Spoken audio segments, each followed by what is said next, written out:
नमस्कार, नवीन योग में आपका स्वागत है। हम हठ प्रदीपिका पर बात कर रहे थे। हठ प्रदीपिका को चतुरांग कहा गया है। 4 अंग उसमें मुख्यतम है: आसन, प्राणायाम, मुद्रा और नादानुसंधान। तो आज हम आसन पर चर्चा करेंगे। उपदेश वन में आसन के लिए बहुत ही अच्छा सूत्र दिया गया है कि हठस्य प्रथमांग उत्वाद आसनम पूर्वमुच्यते कुर्यात् आसनम स्थैर्य आरोग्यम च लाघवम्। हठस्य हठ का जो प्रथम अंग है वह आसन को दिया गया है, आसन को महत्व दिया गया है कि अगर राजयोग की प्राप्ति करनी है तो हठ आसन से उसका प्रारंभ किया जाए। और इसमें 15 आसनों का वर्णन किया गया है। और आसन करने से क्या क्या फायदे होते हैं, तो सबसे पहला शरीर को एक स्थिरता प्राप्त होती है, स्थैर्य। उसके बाद शरीर आरोग्य होता है, रोग से मुक्त अवस्था होती है, देह निर्मल हो जाता है, ठीक हो जाता है, स्वस्थ हो जाता है। उसके बाद लाघवम अर्थात शरीर में हल्कापन आता है। तो ये इसके बेनिफिट इसमें दिए हुए हैं: स्थिरता, आरोग्यता और लाघवम। जो हल्कापन है वह शरीर को प्राप्त होता है आसन से। 15 आसनों का इसमें वर्णन किया गया है। यूजीसी नेट में इसकी विधियां तो नहीं पूछी गई हैं, लेकिन इसके जितने बेनिफिट सूत्र में दिए गए हैं उससे ज़रूर ही प्रश्न उठते हैं। तो सबसे पहले जो आसनों की बात की गई है उसमें पहला जो आसन है स्वस्तिक आसन। उसके बाद गौमुख आसन, वीरासन, कूर्मासन, कुक्कुट आसन, उत्तान कुर्मासन, धनुरासन। 7 आसनों की बात की गई है। और उसके बाद जो 8वां आसन है मत्स्येंद्र आसन, यहाँ से उन्होंने सूत्र में लाभों को वर्णित किया है कि मत्स्येंद्र आसन करने से क्या लाभ होता है। तो संस्कृत में इससे पूर्व जितने भी 7 आसन हैं उसमें बुक में उनके बेनिफिट वर्णित नहीं है, लेकिन मत्स्येंद्र आसन से वर्णित है कि मत्स्येंद्र आसन करने से एक तो जठरा अग्नि प्रदीप्त होती है, डाइजेस्टिव फायर जिसको कहते हैं, अग्नि प्रदीप्त होती है, रोगों को नष्ट करने में अस्त्र के समान है। तो प्रश्न पूछा जा सकता है कि हठ प्रदीपिका में वह कौन सा आसन है जिसे अस्त्र के समान संज्ञा दी गई है।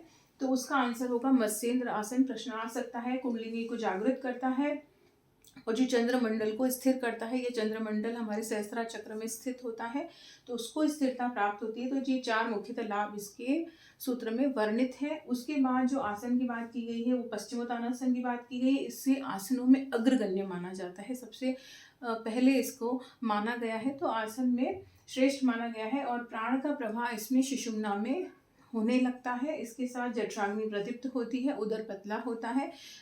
तो ये 4 लाभ इसके भी दिए हुए हैं सूत्र में। इसके साथ ही अगला है मयूरासन। और मयूरासन में समस्त रोगों को का नाशक बताया गया है कि कोई भी रोग देह में हो, अगर आप मयूरासन का अभ्यास करते हैं तो वे रोग दूर होते हैं। इसके साथ ही उदर गुल्म, पेट संबंधी कोई भी दर्द है, कुछ भी है, वो दूर होता है। कुपथ्य भोजन, कच्चा भोजन या जो भी अधपका भोजन हो, कुपथ्य भोजन हो, वो भोजन पच जाता है।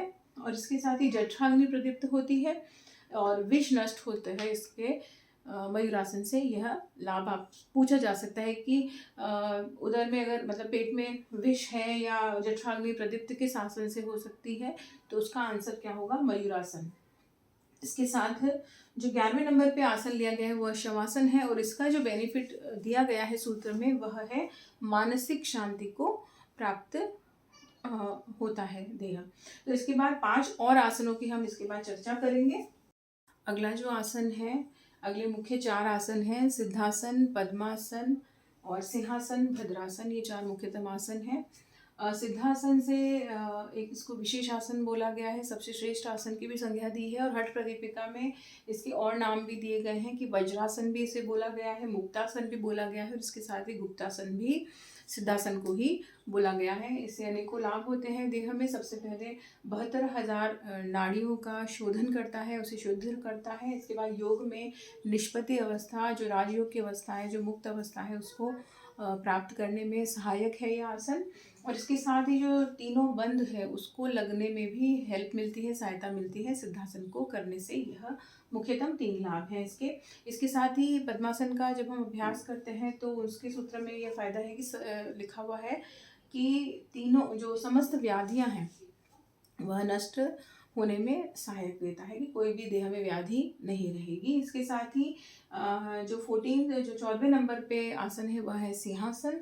ये इस आसन को करने से तीनों बंधों को वो सरल बनाता है, इजी करता है उसको। और इसके साथ अंतिम आसन है जो कि भद्रासन है, जिसे गोरक्षासन भी कहा गया है। यह भी देह में स्थित व्याधियों को नष्ट करता है। तो यह मुख्य रूप से 15 आसन है। और चूँकि यूजीसी नेट में इनकी विधियों पर प्रश्न नहीं आया है, इनके लाभ पर, इनके जितने भी बेनिफिट्स दिए हुए हैं संस्कृत में सूत्रों में, उस पर से प्रश्न जरूर आया है। तो आप इसका अध्ययन करें, ये वीडियो आपको आगे हेल्प करेगी। धन्यवाद।